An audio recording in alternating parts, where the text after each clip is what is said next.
Hello, ladies and gentlemen, and welcome back to the Lenko Show. Again, I am back today with Chris, and we are going to be talking about what we consider as 6 of the top training mistakes that people will make when it comes to health and fitness. Now, I will say we are going to go through 6.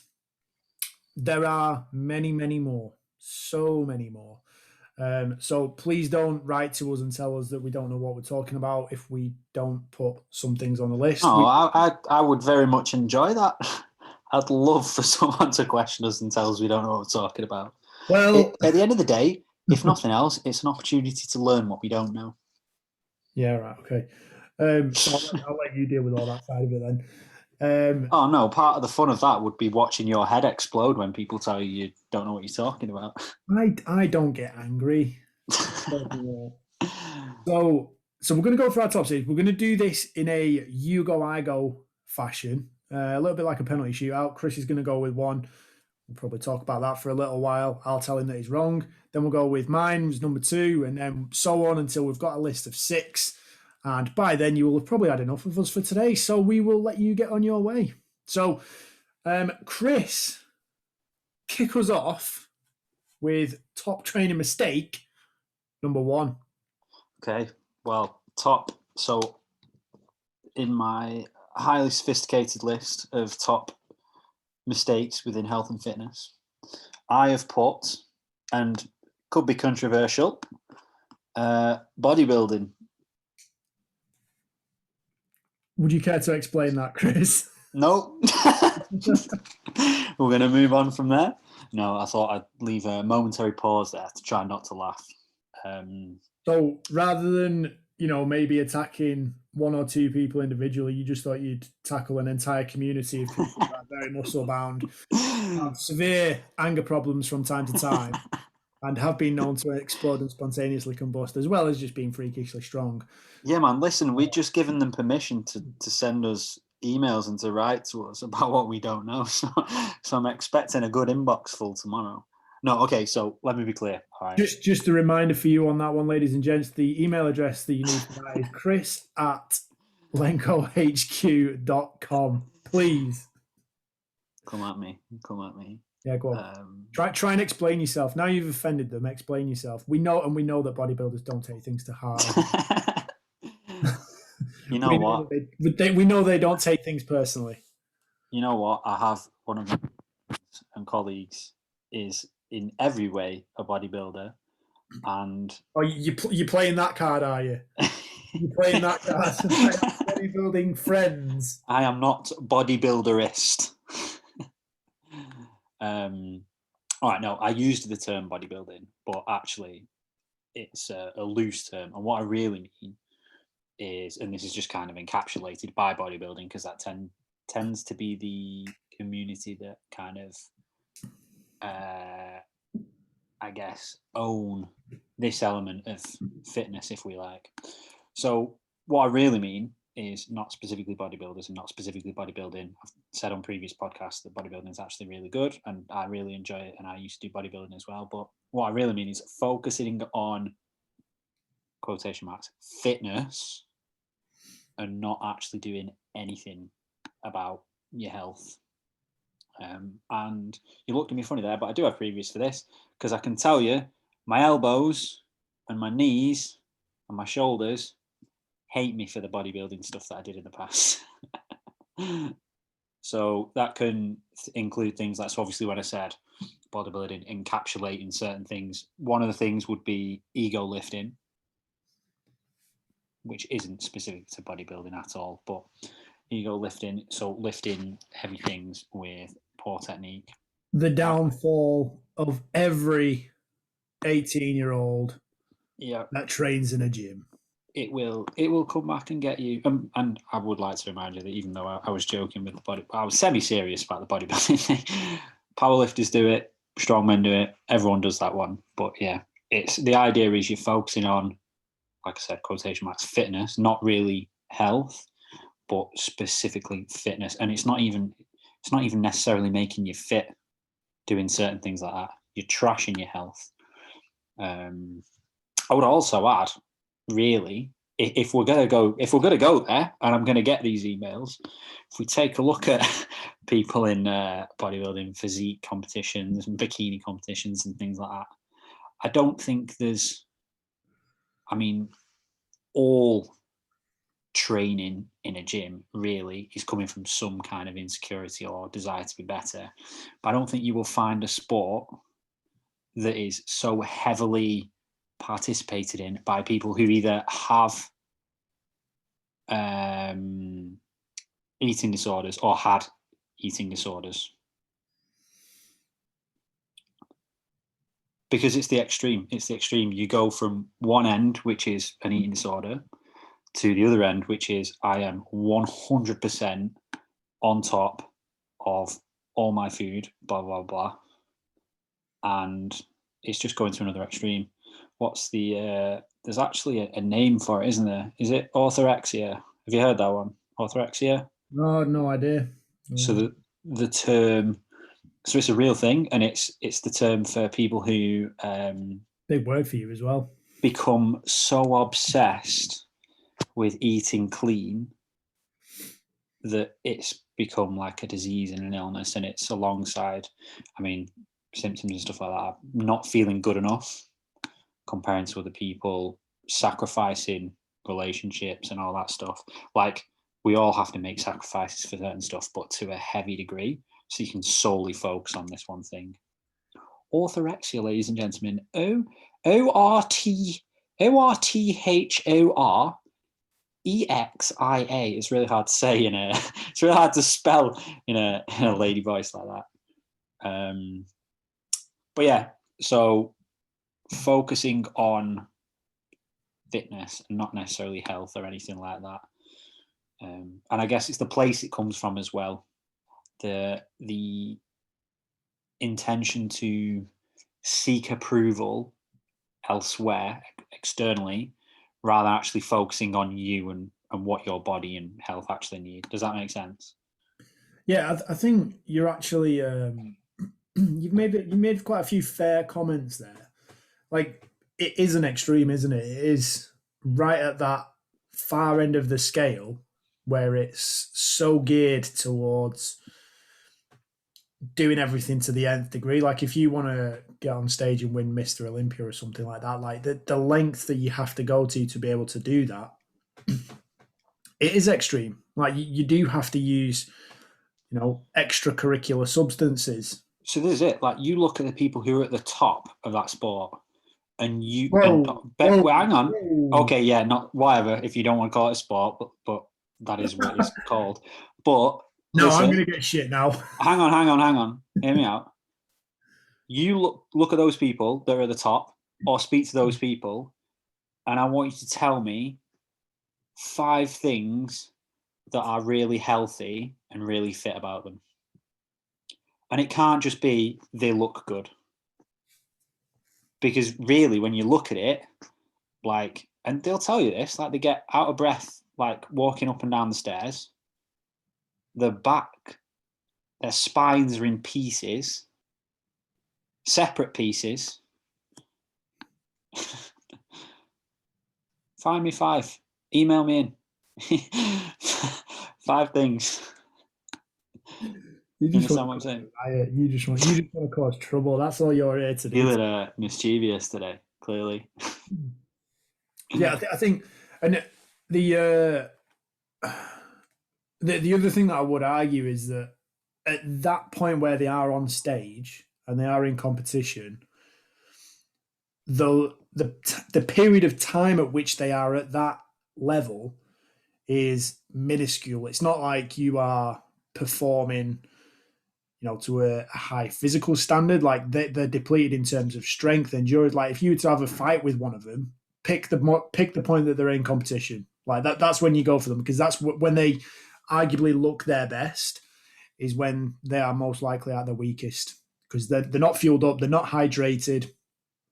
And what? The next podcast needs to be how to plan your fight with an elite level bodybuilder. We might just call that this episode. No, we won't do that. But yeah, no, they're not fueled up. They're not hydrated. They're not mentally with it. They're not alert. They are in prime physical condition with as low body fat as possible. But that's not conducive to strength, to performance, to anything. It's purely with the objective of looking as good as possible. The Yeah, aesthetics is the killer. what about the actual bodybuilding style of training? It's great. It depends. When you say the bodybuilding style, there's so many different methods and so many different. I mean, I actually think it's a lot of it is really, really good, assuming your food's actually good, your recovery's actually good, and you're not taking Mexican supplements to trash your joints and tendons. A lot of it can teach you a lot. Like I think I said in one of the previous ones about it, it will teach you discipline. It will teach you perseverance through hard work and a lot of pain, because you will experience pain and discomfort. Yeah.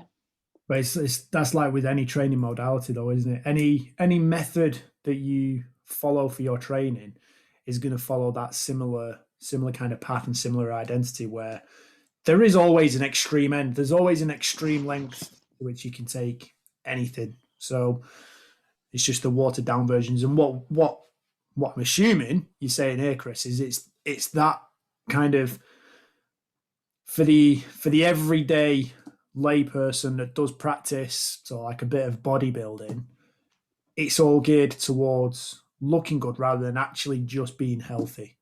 Yeah. So I was thinking this as I was slagging them off. It's not specifically bodybuilding. The idea is focusing on the fitness and the aesthetics, looking good, and not all the other stuff. Sorry, bodybuilder friends. So if you are building muscle, looking to lose weight, looking to get in shape, learn from the bodybuilders, do certain things right, manage your nutrition intake, eat the right amount of foods, stay hydrated, stay fueled up, and train hard. That's one thing that they definitely do. They train bloody hard, even if they do take their extracurricular substances and supplements that can't necessarily be brandished around in elite sports performance. You still have to train hard to reap the reward. So, my tippy tip on top of that is, if you are going to do that, just make sure you are actually looking at focusing on doing something beneficial for your health as well.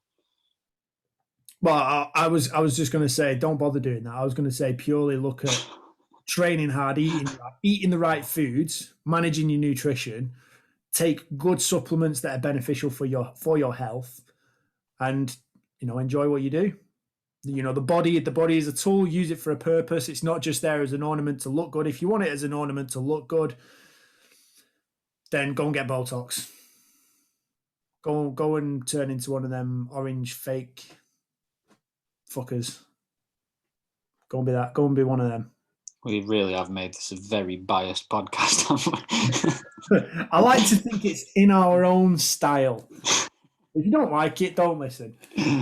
Hey, number 2, we're going to move on because we're out of time for this. So number 2 is one of mine. I'm going for lack of sleep and recovery. So really simply, anytime you train, you're breaking down the body. Your aim is to break muscle tissue to rebuild stronger. You have to stress the body to adapt it. So the only time, or the key time at which that adaptation occurs is when you are recovering. When you are sleeping is when you get the most recovery bang for your buck. So you have to sleep. You cannot drop short on your sleep. Lack of sleep is amounting to more stress. And if you don't get your sleep right, your hormones won't be in the right balance. You'll end up eating more. You'll feel tired. You'll feel angsty. Mentally, you won't be with it. You'll feel like you don't want to train.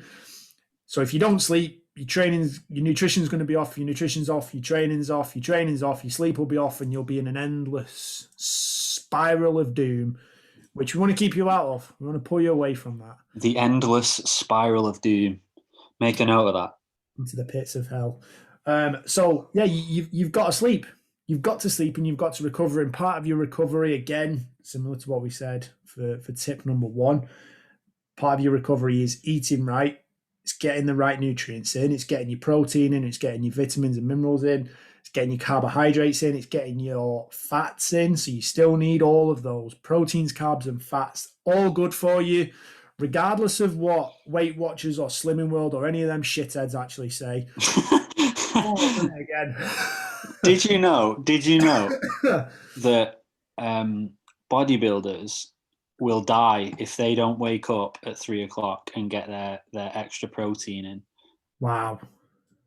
And then so on a serious note, a lot of them actually they will wake up, go and have a serving of protein to make sure they don't go catabolic. Yeah, as opposed to just drinking. Wait, I've not finished. As opposed to just drinking creatine, which could be absorbed longer periods throughout the night and keep them sustained so they don't have to wake up in the middle of the night. Then they'll go back to bed. Could you what is worse for your sleep, other than not having it at all, than no, actually, here's a better question. Have you ever been to sleep and been woken up abruptly from deep sleep by just something external? And it's always the same. Your heart starts racing and you like, I don't care what's going on. It sounds like a gun has just gone off, like in the corner of your room or something like that. Like, that's not good for you. Waking up like that with adrenaline and fucking cortisol through the roof is not good for you. No, it's not. I would just say once you're asleep, keep it that way until you need to get up. When you're up, you're up. That's it. Crack on. So, but anyway, recovery. While you're talking about extreme sleep issues, recovery, a big part of that, you need to be doing your stretching, your foam rolling. You've got to be doing your dynamic work. You've got to be preparing your body as best as possible so that you can go again tomorrow. Like the whole idea of training should be to improve. And to do that, you need to be consistent. You need to be able to train again the next day, the day after that, the day after that, the day after that. So, lack of sleep and recovery. Number 2. Good one, that one, Alex. Good one. So, I've put for my number 2, now this is a bit... Whoa. Don't go and confuse us. You're number 2, but this is tip number 3. That's not confusing anyone. It will do. Trust me. So, training mistake number 3.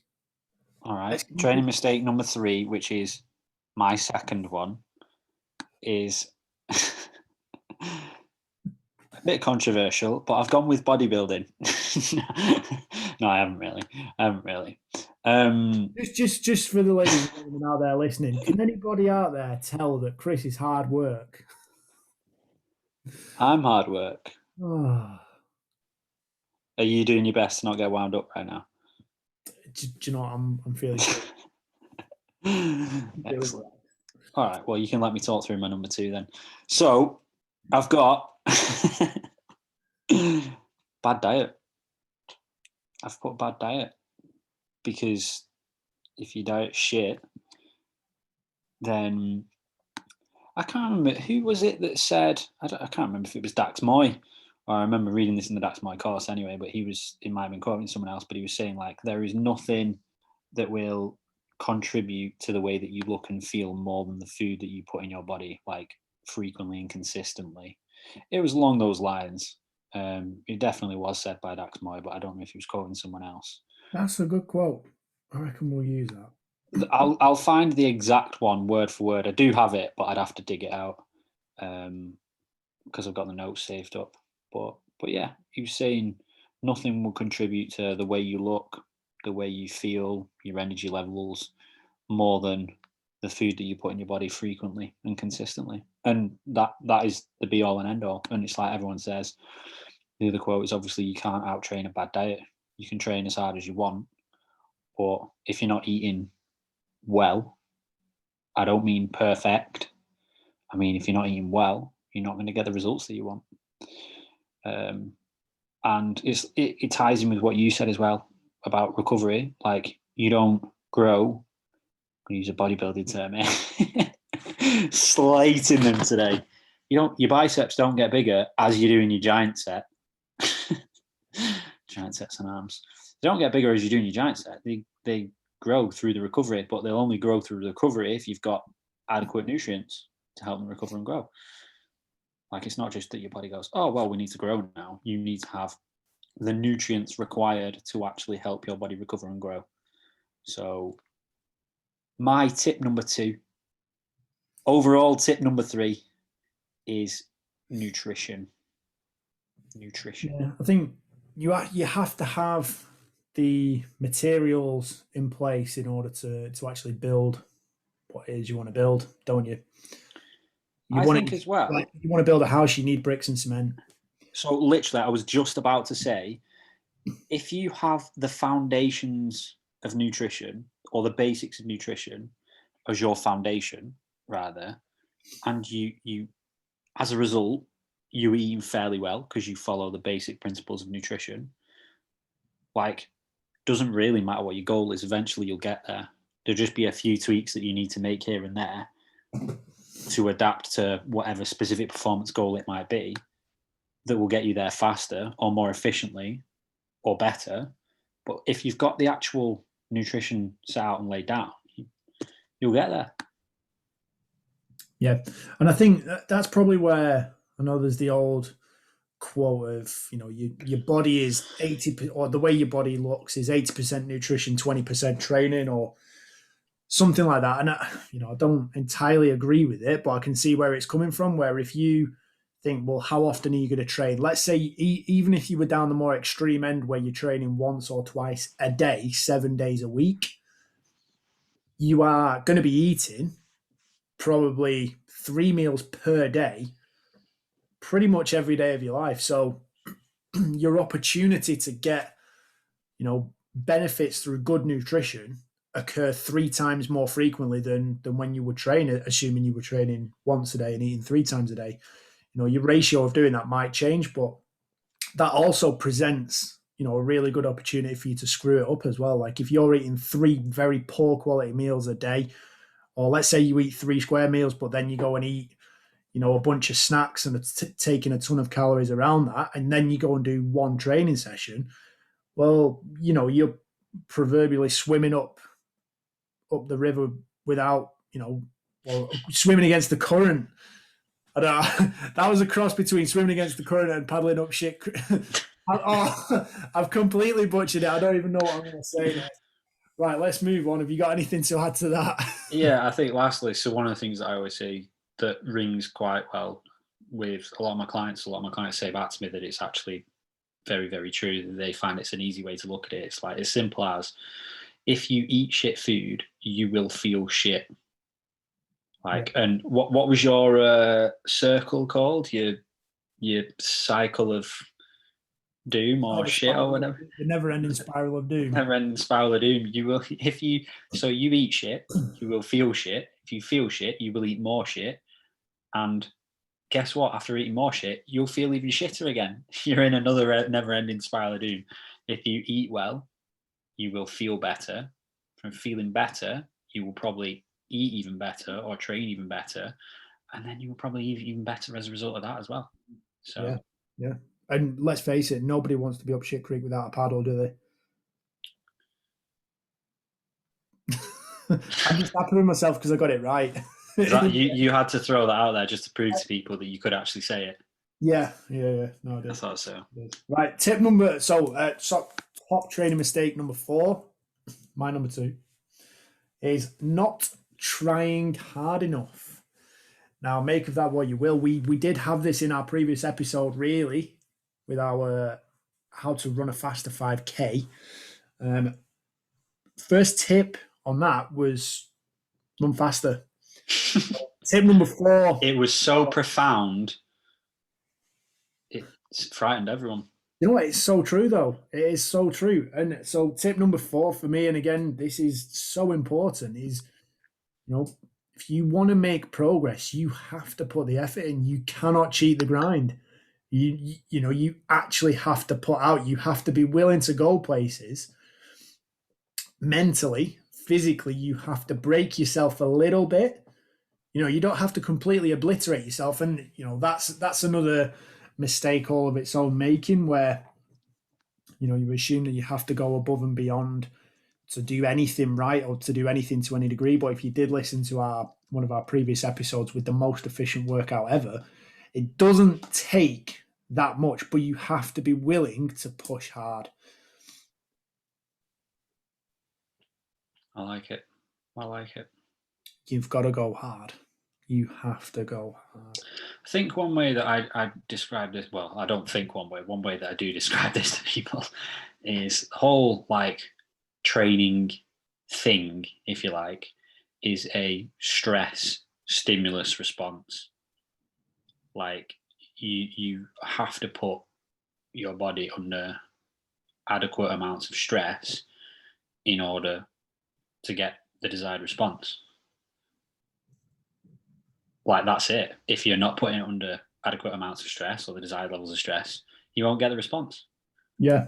And the part with this is that the natural human instinct is self-preservation. We want to eat as much food as we can to store it as fuel so that we can survive long, hard winters. It's not like we live in a house with central heating or we have coats and cars that can drive us anywhere. Do you know what I mean? We're not living in dire situations anymore. Everything's super convenient. So the threat on that front is minimal. So manage your energy balance. But I don't even know where I'm going with this now, but in terms of actual... Just taking a stab at third world countries. But in terms of actual stress, the natural human instinct is to hold back. It's to preserve ourselves physically, mentally, to not have to push hard. It's one of the reasons why you have to make a conscious effort to run faster. If you feel a little bit out of breath, these are just signals that your body sends you and that your brain is sending you and receiving to try to get you to slow down so it can maintain a very easy walking pace, or it can maintain a balance within the body, because it doesn't want to have to grow and adapt. To grow and adapt costs a lot of energy, costs an awful lot of energy, and it's painful. So if you want to build muscle, if you want to improve your cardiovascular fitness, improve your VO2 max, if you want to do those things, it is painful. It's a painful, hard process, which you have to push beyond your comfort zone. And if you don't do that, if you're constantly just going through the motions, repeating the same run at the same speed every time, well, you're not going to make any progress from that. If you're lifting the same weights day in, day out, every single session, you're not going to make any progress. You'll maintain where you are. You might get the mental benefits. You might feel great. You might, feel like you've de-stressed. That's cool. That is absolutely fine. But if you're looking to actually make physical progress and improve your physical competency and, build on your strength, your power, your stamina, if you want to do that, you have to be progressive with your training. You have to push beyond what is comfortable. Nothing good happens in the comfort zone. I remember... Stay where you are. Go on. I was going to say, that was lovely. I was going to say, I remember when we were with the Royal Marines, and Adam White said, I think he said, humans will go... The Royal Marines? What do they know about fitness? That is a joke, by the way. Please don't come and find me. Bodybuilders and Royal Marines, come at us. No, definitely not. So humans will go to 30% before they start getting out of the game. And then he said horses will go to 70% before their brain starts fighting them and telling them to give up. So he was basically what we extrapolated from that was he was telling us to be more horse, and that's what he was referring to, not anything else.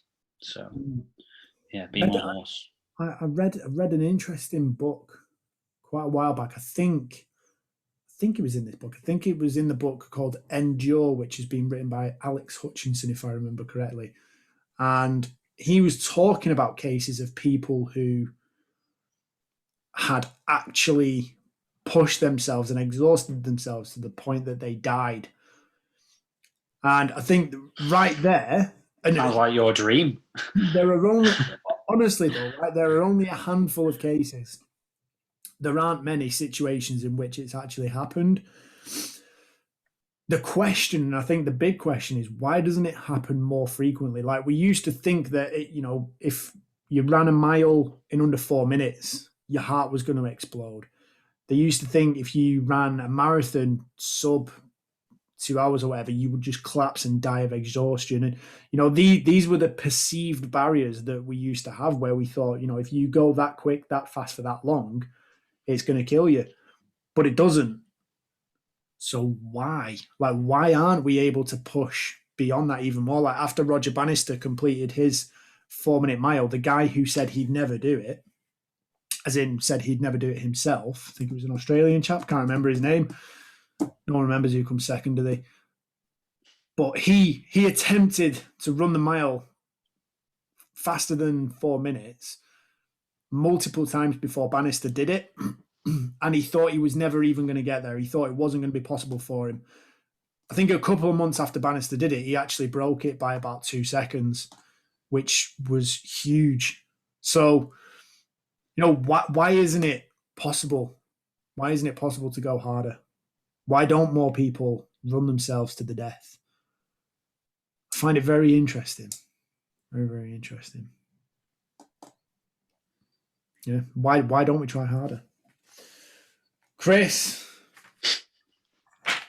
number 5. Or your number 3. Yeah, so my number 3 / number 5 is not to run yourself to the point where you die, but it is quite similar in terms of making sure that you're progressive. But what I've actually put is like not aligning your training with the actual goal that or purpose that you're actually training for.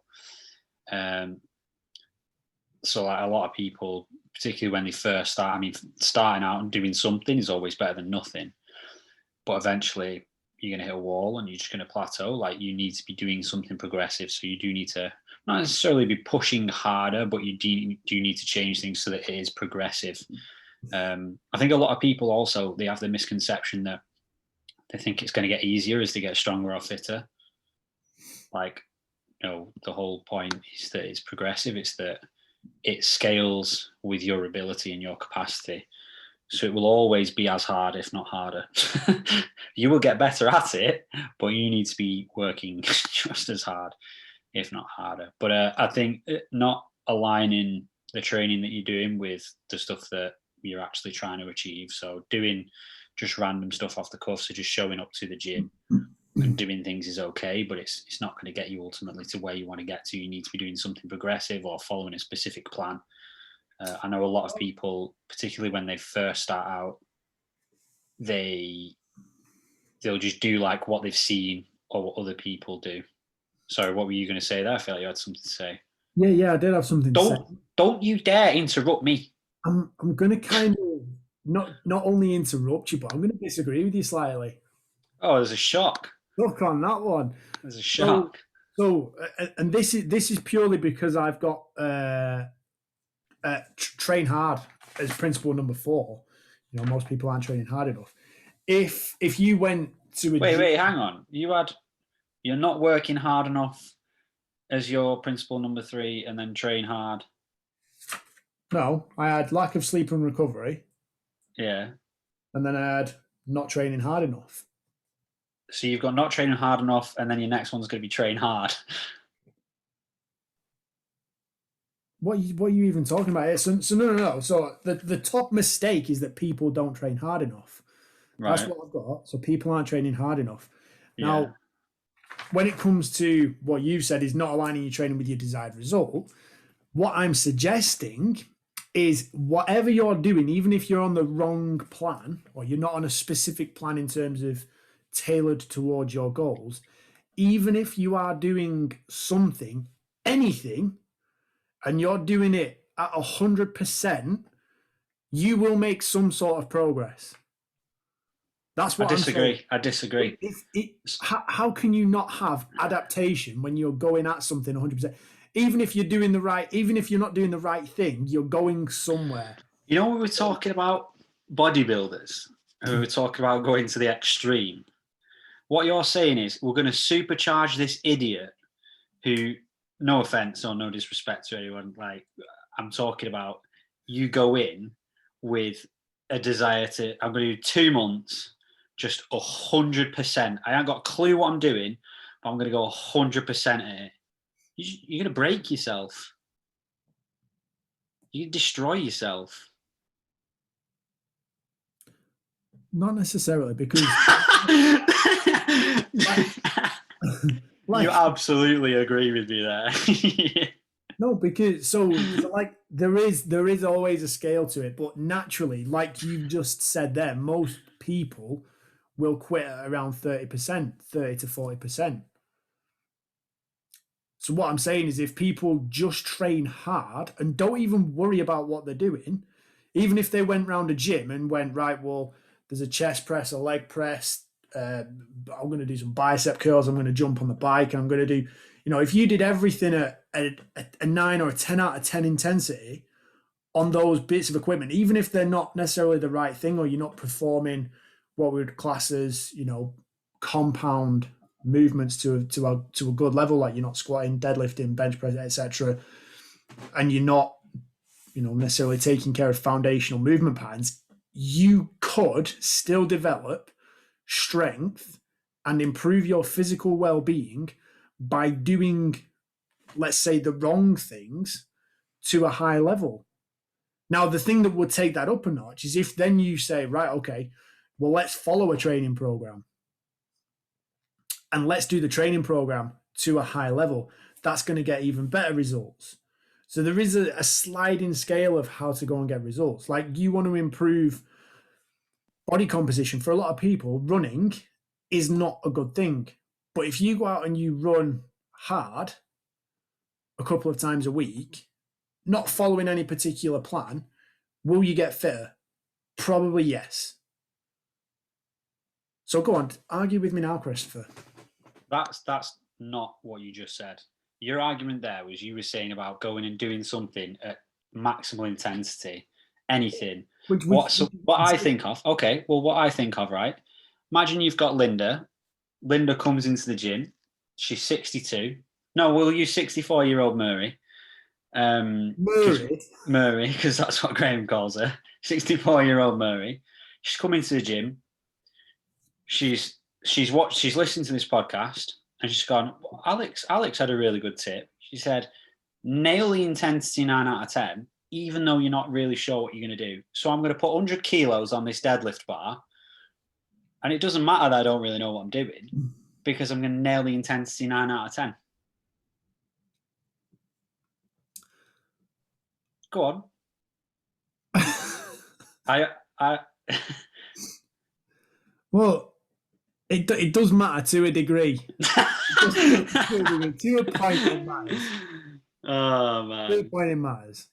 So I'm not saying you need to be on a specific world-class structured plan, but there needs to be an element of you're doing something that you're supposed to be doing.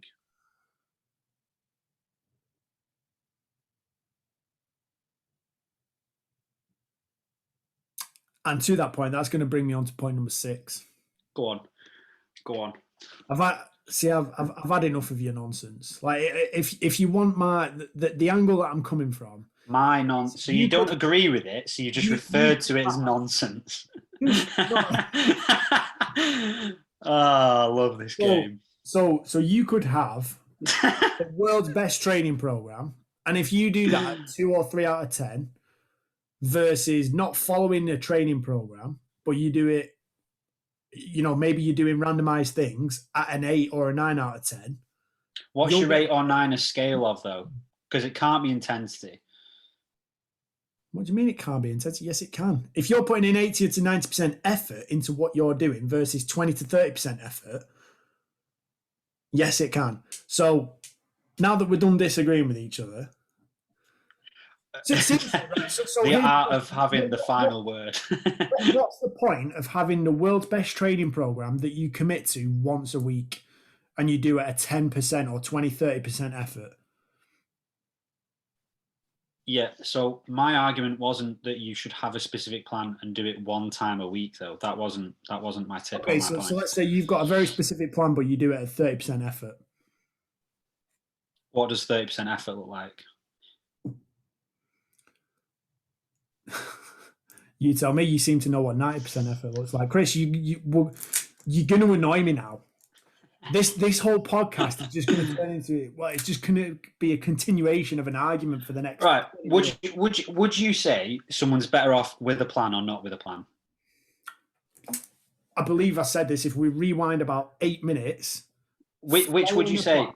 Following a plan every Right. time. But the point is, if effort is equated across the two of them, following a plan is always going to be best. If you're not following a plan, but you still put 80, 90% effort into whatever you do in the gym, if you go on the bike for 10 minutes and you put 90% effort in that, you are going to get progress. You are going to see some benefits. That's what I'm saying. And I'm going to leave it there because I know I'm right. I think there's a difference between movement and progression. But I'll finish it with the caveat. No, So when was it? Was it episode 17 when we talked about principles again? We went into number 2 and we went into the most effective training method in terms of time and efficiency. And I said you could pick any exercise as long as you do it 100% intensity. It doesn't matter whether it's running, walking, biking, swimming, crawling, frog jumping, climbing over your neighbour's garden fence again and again. If you put 100% effort into those 20 seconds, I believe I can tell you right now the benefits. Ladies and gentlemen, I hope you've noticed that he's talking a little bit faster now. So we're talking. Watch him slow it down. So we're talking over a 6-week period, 6 to 8% drop in blood pressure. And over a 12-week period, that was better. It yielded better results than people that did 135 minutes of moderate intensity activity. Yeah, but so there you could argue that is actually the 30% effort.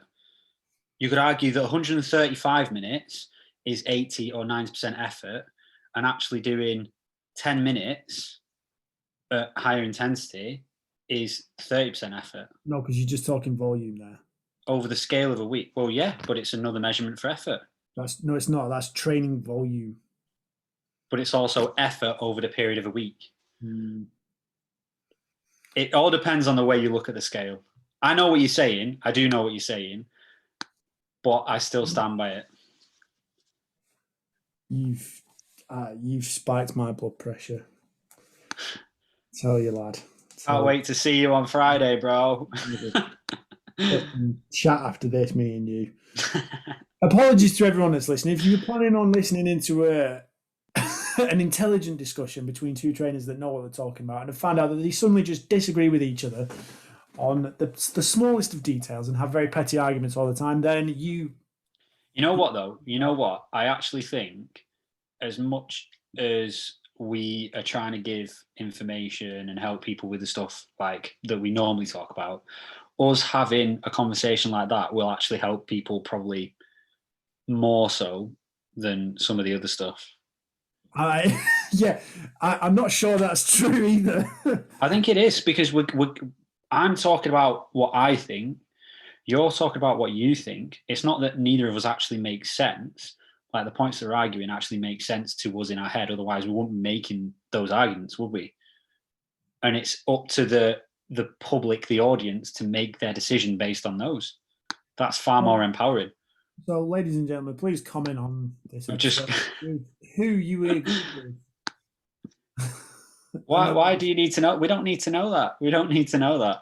Oh, I think you just chicken. I know your ego needs to know that, but we don't need to know that. Right. So anyway, my tip number 6, or mistake number 6 rather, is training alone, training on your own, training on your lonesome. It's less fun, less engaging, and if you're on your own and on your phone, you just become one of those annoying dickheads that sits on a piece of equipment for 20 minutes, Instagramming, snapping photos of yourself, Facebooking, doing all kinds of stuff, watching cat videos. You're not actually training. So training on your own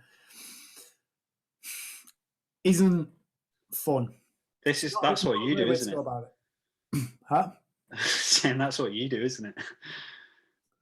Chris, don't set me off again. So when it comes to setting up the training, have a training partner, find a friend, find someone else who wants to get fit, get in shape. Maybe they have similar goals to you. Go and get a personal trainer. Go and speak to a coach. Be part of a training group. Go to a group training gym and take part in exercise with other people. And I think going back to some of the best sessions I've ever had, or the sessions where I feel like I've really got a lot of value from it, and when I've trained my hardest, is when I've been surrounded with teammates or when I've been surrounded with other people who were also looking to push and in a way competing a little bit within the training session. That's one of those things where as part of a group, the inclination and the desire to push that a little bit harder, to push yourself and drive yourself that little bit further and up your level of intensity that little bit more is much more prevalent. It's a lot more in your face and it's a lot more doable rather than being on your own and kind of just going through the motions. Are you in disagreement on that one, Chris? I was actually thinking, in summary, your points are, and I'm not taking a piss here, your points are, whatever it is you're supposed to be doing, not whatever it is you're supposed to be doing, whatever it is you're doing, do it as well as you can to the best of your ability. Simple. In essence. Yes. Agree with that? Yes. I think that's fairly sound advice. Fairly sound, subtle advice. So, do you want to summarize the 6? Did you get them all written down? No, I didn't. I just got my 3. I'll summarize the 6, and then Chris, you can come in with any finishing comments. So, number one of the top 6 mistakes that people make when it comes to training for health and fitness. Number 1 is bodybuilding. Nice one, Chris. Number 2 is... Hang on. You need to make sure that that's clear, that it's focusing on aesthetics. Okay, sorry. Our top mistake in the list of top mistakes is bodybuilding focusing only on aesthetics. Number 2 is lack of sleep and recovery. Number 3, we've got bad diet. Number 4 is not training hard enough. Number 5 is not aligning your training with your desired results. So not having a purpose or a plan for your training sessions. And then number 6 is training all on your own. Chris, any closing remarks? Any closing remarks? No, I don't think there's anything to add to that. I think we've nailed that down to a pretty solid 6, I would say. And we've managed to offend a few collations of people along the way. Different communities. I was going to go off a slightly different angle for this. I was going to say we've managed to offend multiple groups of people and we've just argued with each other for this podcast. So you could look at it from a viewpoint of it's been a total disaster. You know what? If nothing else, it was entertaining. That's not for us to decide, though, is it? Which is more than we can say for you usually. Well, that's harsh. Probably true, but I feel very harsh. Anyway, that's it from me and Chris for today. So they are our top 6 training mistakes. Obviously, there are tons and tons more of those training mistakes. So if you want to avoid making those same training mistakes, then make sure you check out our website, lenkohq.com, and get in touch with us regarding some form of training program that is tailored to you that will help you avoid those mistakes and maximize your results. Training program. Because that is what we're about. So, for this week, that is it from me. Live long and prosper. Lenko out. Lenko out.